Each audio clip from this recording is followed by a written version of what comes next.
Ahojte, toto video robím skôr preto, aby som možno vyzval, poprosil všetkých tých, ktorí sú v Bratislave alebo v okolí Bratislavy, poprípade niekde zo západu blízko, aby zajtra 25. novembra o 17:00 prišli pred parlament a prišli podporiť a protestovať proti tomu, čo sa stalo v podstate v sobotu.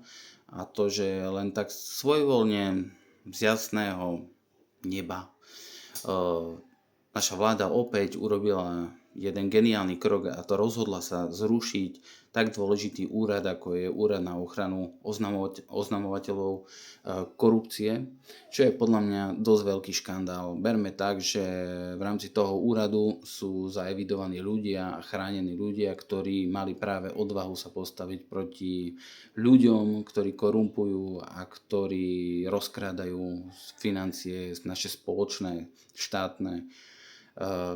A vďaka týmto ľuďom v podstate táto korupcia sa môže vyšetrovať.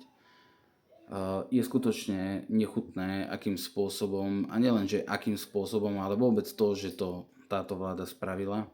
A tak ako zrušili NAKA, potom špeciálnu prokuratúru, teraz Úrad na ochranu oznamovateľov. A potom čo bude ďalej? Budú to súdy,